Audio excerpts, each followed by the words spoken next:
Et puis après, Éric nous donnera un petit peu son point de vue. Et je suis très curieux aussi de comprendre comment ça fonctionne les importations privées, étant un bon client de ce genre de produit.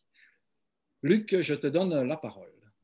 Oui, merci Pascal. Je vais commencer en fait par une petite histoire je vais dire 95. Je suis venu pour la première fois au Québec pour le Festibière de Chambly pour représenter en fait la brasserie d'Achouf. Puis moi, je suis persuadé, puis Eric va peut-être pouvoir le confirmer, je pense que la brasserie d'Achouf a été un grand pionnier qui a été qui a aidé aussi à monter des microbrasseries au Québec et qui a donné en fait cet engouement avec les trappistes pour les bières belges au Québec. Donc moi, ça fait 10 ans que je travaille là-dedans. On a essayé plein de choses. Je travaillais toujours pour des microbrasseries, puis en 2017, j'ai commencé à travailler pour la brasserie Hart, qui ont acheté une microbrasserie pour rentrer leurs produits au Québec. Donc, une des façons pour avoir les produits importés au Québec, c'est avoir un distributeur agent, puis une brasserie peut être un agent et un distributeur. Donc, c'est la raison pour laquelle la brasserie Hart a acheté la microbrasserie de l'île d'Orléans. Pas juste pour avoir un numéro de brasserie, ils ont quand même aussi investi au-dessus de 10 millions au Québec depuis 3 ans. Et est-ce que tu peux nous parler un petit peu aussi des réglementations de la SAQ au Ben, en niveau fait, justement de... le processus, il est très simple. On fait une demande à la SAQ pour importer une bière. C'est clairement administratif. Il faut envoyer les étiquettes, ils vont vérifier tout, font des analyses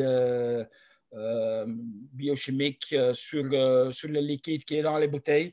Une fois que tout est conforme, une fois que tu as l'accord de la Régie des alcools aussi, d'importer des bières, ben, tu peux l'importer. C'est comme ça que ça fonctionne. En fait, c'est un processus long, c'est administratif, c'est des fonctionnaires, mais dans le fond, c'est très simple et c'est ouvert à tout le monde. En fait, n'importe quelle microbrasserie au Québec pourrait demain importer des bières de la Belgique. C'est bon.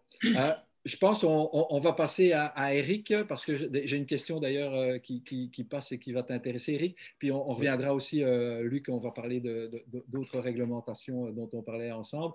Mais Eric, écoute, il y a une question qui passe ici puis qui va te rejoindre. C'est pourquoi il n'y a pas beaucoup de gueuses sur le marché québécois.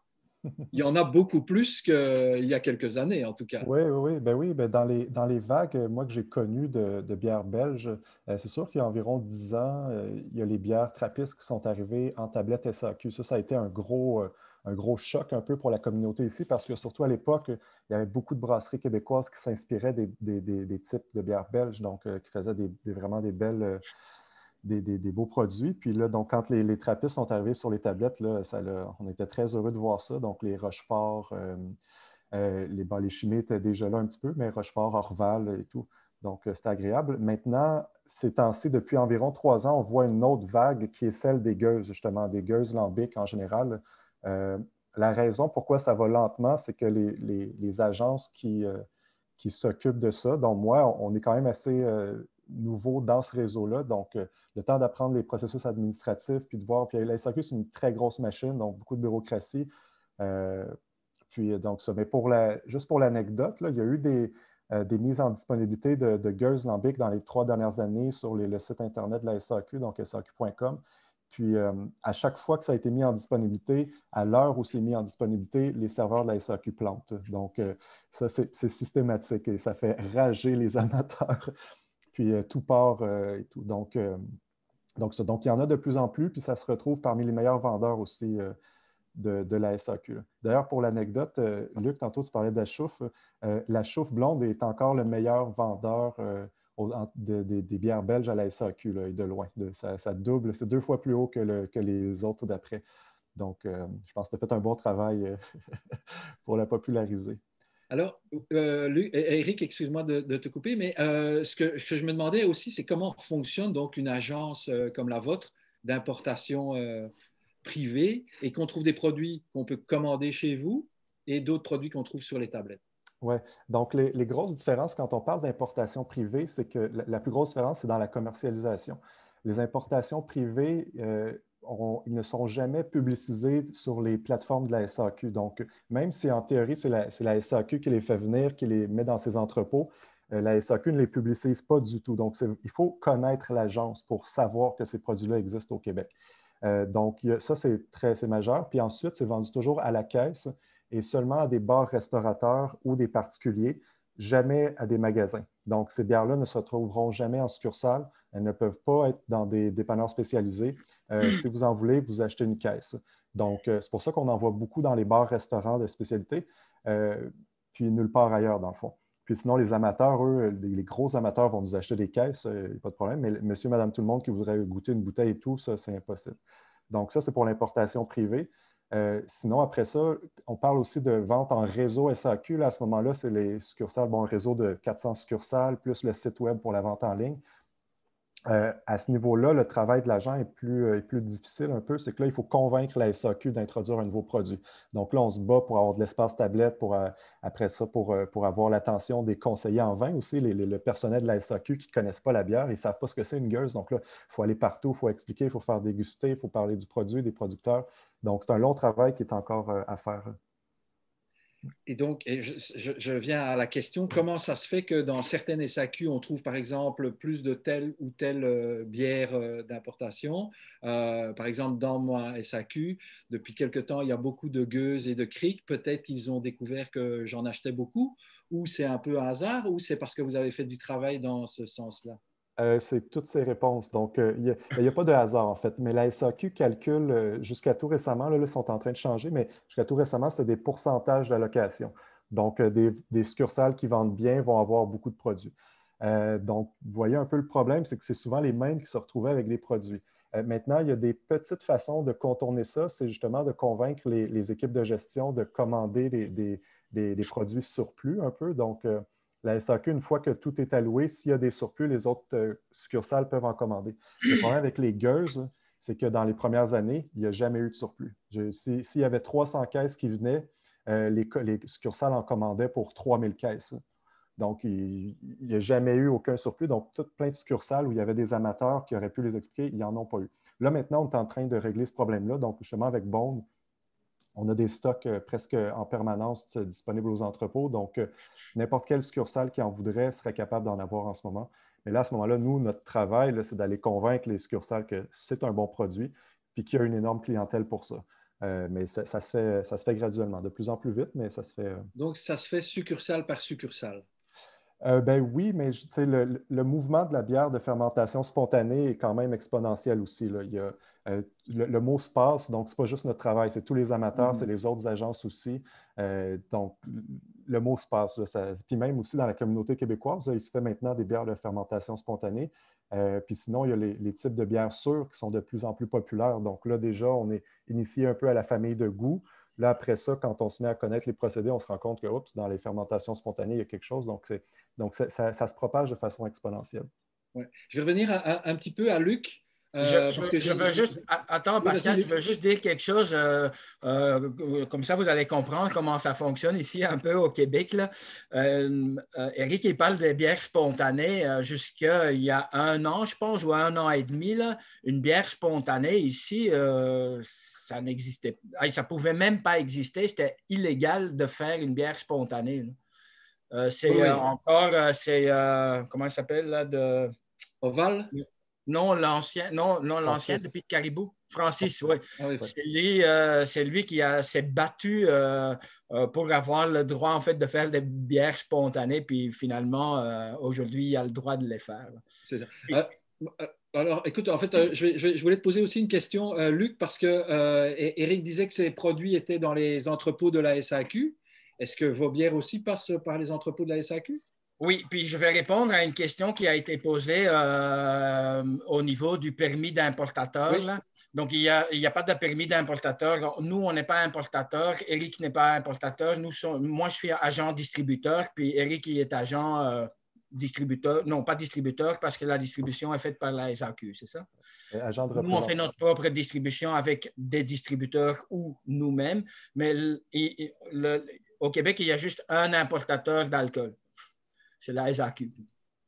C'est toutes les commandes que moi, je passe. Moi, j'achète ma bière à travers la SAQ de la brasserie Hart. Donc, Ouais. moi, je passe mes commandes à la SAQ. C'est eux l'importateur. Et donc, ma question, c'est est-ce que tes bières sont dans leurs entrepôts? Non. Moi, mes bières sont dans mon entrepôt. Ils passent. Ben là, avec la COVID, toute la réglementation a un peu changé. Normalement, mes bières, ils passent par leur entrepôt pour l'échantillonnage. Donc, ils ouvrent le conteneur, prennent un échantillon, puis ils envoient le conteneur par après. Aujourd'hui, on l'envoie directement chez moi. Je prends l'échantillon, je le mets dans une boîte, puis je le renvoie à la SAQ. Okay. Donc, toute la bière arrive directement dans mon entrepôt ici à Québec.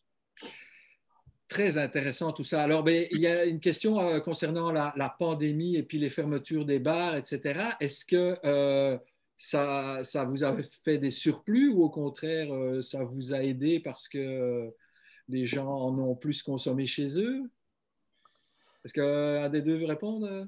Je vais laisser parler Eric parce que je pense que lui a plus d'enjeux que moi parce que moi, je n'ai pas tant de clients CSP. Ouais. Donc, mais oui, effectivement, la vente en CSP, CSP, là, ça veut dire les restaurants, les bars, les pubs. Donc, ça, pour nous, ça s'est effondré carrément. Donc, en général, on a été correct parce qu'on a été capable de rediriger vers les particuliers. La SAQ a aidé aussi en permettant de faire des caisses mixtes parce qu'à la base, comme je l'ai dit tantôt, il faut acheter une caisse complète d'un même produit. Là, la SAQ nous a permis au printemps dernier, puis maintenant, depuis cette semaine, là, pour le prochain mois, ils vont nous le permettre encore. Donc, de faire des caisses avec des produits mélangés. Donc là, pour les particuliers, c'est plus intéressant. Donc ça nous a permis d'écouler nos stocks. Sinon, on a vu une certaine augmentation de la demande chez les particuliers parce que les gens ne peuvent plus aller les acheter dans les bars, les restaurants. Donc, ils viennent chez nous s'approvisionner. Mais pour les produits, je dirais des produits de spécialité, là, parce que nous, on a tendance à importer beaucoup de produits de grande soif, donc des lagers, des pilsners, parce qu'on adore ça, puis on sait que nos restaurateurs et bars aiment ça, mais auprès des particuliers, ça pogne un peu moins. Donc, en général, oui, on a vu une baisse, on a dû s'adapter. Entre autres, les fûts, nous, on est pris avec des surplus de fûts en ce moment. Ouais. Là, on est en train de se faire un kit de bar pour dès que toute la pandémie finit, nous, on va faire des événements partout pour pouvoir servir du fût, pour pouvoir écouler ça un petit peu. Donc, c'est ça. Mais, ouais. J'ai une question aussi, en fait, concernant particulièrement l'engouement pour les bières belges. Et vraiment, on a constaté ça depuis quelques années. Il y a 3-4 ans, on avait du mal à trouver pas mal de produits aussi variés, je dirais. Puis, est-ce que la visite royale qu'il y a eu il y a 2 ans et demi a aidé? Luc, est-ce que tu as remarqué quelque chose à ce niveau-là? Moi, là, la chose que moi je peux dire là-dessus, c'est que j'ai rencontré plusieurs brasseurs à cet événement-là. Puis j'ai parlé avec eux autres, puis ils cherchaient vraiment à rentrer ou pénétrer plus le marché. Je pense que pour certains, ça n'a pas changé grand-chose, mais je dirais la brasserie Hug, ils ont pris aussi le virage d'aller en épicerie avec leur importateur, non pas importateur, distributeur. Agent distributeur qui est en Ontario. Donc, on voit quand même une belle gamme de bières qui viennent de chez eux aussi sur les tablettes. Maintenant, je pense que la visite royale a permis à des brasseurs de venir au Québec et de voir qu'il y a de la place pour, selon moi encore toujours, pour des bières de spécialité et des bières de masse. On n'a pas vu tant et aussi longtemps que les gros brasseries sont à 60% et plus. Là. Il y aura toujours de la place pour pour les autres parce qu'ils ne pourront pas continuellement contrôler le marché comme ça. D'ailleurs, ça se voit à travers des acquisitions que eux autres font aussi pour maintenir en fait leur part de marché et leur marge dans le marché. Ouais. Et, donc, Éric, concernant l'engouement sur les bières belges, évidemment, en fait, il y a un engouement sur les bières de spécialité en général et on voit les microbrasseries qui poussent un peu partout en Amérique du Nord, au Québec en particulier, mais aussi dans le nord-est des États-Unis où il y a de magnifiques petites brasseries. Alors, bon, vous ne vendez pas que des produits belges. Nous, c'est la Belgique qui nous intéresse dans ce cas-ci. Est-ce que tu sens quelque chose de particulier autour de la Belgique qui reste quand même un des hauts lieux de la bière de qualité? Oui, oui. Ben, c'est sûr que ces temps-ci, nous, tu sais, je dirais les bières de fermentation spontanée, ça représente presque 50% de nos ventes en général, autant dans le réseau qu'en importation privée. Mais il y a tout ce côté-là. Vous voyez dans le vin, toute la vague des vins nature, là, ben, du côté bière, la fermentation spontanée est le pendant de ça. Puis nous, nos clients, c'est une des nouveautés qu'il y a eu avec notre agence quand on est arrivé, c'est qu'on s'est adressé à ces mêmes restaurants, bars-là qui vendent ces produits nature-là, qui vendent ces produits-là proches du terroir. Nous, on allait s'adresser avec ces gens-là, avec nos produits, plutôt que d'aller juste dans les bistrots, les bars à bière. Donc, je dirais que la Belgique est comme le fer de lance de ce mouvement-là parce que ça fait tellement longtemps que ces artisans-là font ces produits-là. Le savoir-faire est inégalé encore. Je dirais que presque 100% des brasseurs dans le monde qui font de la fermentation spontanée sont allés faire une formation chez Cantillon un jour ou l'autre de leur vie. Donc, pour nous, c'est ce qui explique un peu l'auréole de toute cette gamme de bières-là en Belgique. Donc, on voit l'engouement pour ces bières-là. Pour les autres bières, par contre, là, je vais vous avouer que ce n'est pas la même partie. Pour nous, dans les bières de spécialité, des bières, justement, dans le style des bières d'abbaye, nous, on ne voit pas l'engouement énorme. On en importe parce qu'on adore ça, puis on a des bons contacts avec plusieurs distributeurs, puis il y a quand même un débouché ici, mais jamais des mêmes volumes que les bières de fermentation spontanée. De fermentation spontanée. OK. Est-ce que c'est un phénomène de mode, tu penses? Ben, je pense que non, je pense que ça va être là pour rester. Je pense que c'est sûr qu'en ce moment, il y a une augmentation. On va atteindre un plateau à un moment donné, c'est sûr. Sauf qu'en ce moment, la Belgique a encore l'avantage d'être implantée depuis tellement longtemps que les prix sont imbattables. Je pense à Beaune, qui est d'une qualité-prix on ne peut pas trouver ça nulle part ailleurs au Canada, aux États-Unis. C'est juste parfait. Donc, il y a encore de l'expansion à prendre. Puis après ça, ben là, les segments vont peut-être être un peu plus figés.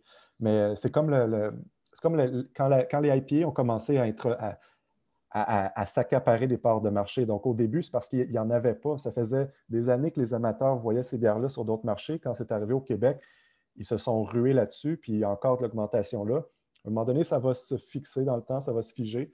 Mais pour l'instant, on n'est pas rendu là encore parce que l'offre n'égale pas encore la demande, tout simplement. Ouais. Intéressant, très intéressant. Je pense que ce qu'Éric dit, je veux juste le confirmer. Il y a deux sortes de bières ou deux styles de bières ou deux groupes de bières, que ce soit les spontanés et de l'autre côté, les trappistes. Ça va être là pour rester toujours. Là, une Orval, tu peux juste pas la faire ailleurs qu'à Orval. Là, le Rochefort, c'est la même chose, la Chimay, la Westman. Donc, ces bières-là sont là pour rester. Dans 100 ans, on ferait la même chose, puis on va encore parler des bières spontanées, des trappistes, c'est sûr et certain. Moi, dans mon cas, c'est un peu différent. Moi, je rentre dans un jeu d'importation un peu à plus grande échelle où nous, parce que, en fait, Éric, il s'adresse, on a un très gros engouement des bières de microbrasserie au Québec, puis tant mieux, là, ça va vraiment dans le bon sens, puis les bières que Éric fait venir sont beaucoup plus dans ce marché-là, tandis que moi, je ne m'attaque pas aux microbrasseries où j'ai aucun intérêt à part avec mes bières de microbrasserie, mais avec mes bières importées, je vais vraiment aller compétitionner, jouer dans la ligue Molson, Labatt, Sleeman, c'est vraiment là que nous, on va aller chercher nos parts de marché. Chaque canette que moi, je vends de Primus, c'est une canette probablement de Stella Artois ou de Molson ou de peu importe de moi être vendue. Parfait. Il y a une question qu'on m'a demandé si c'était possible d'avoir vos coordonnées, Éric et Luc. Donc, vous êtes d'accord qu'on partage ça avec nos participants.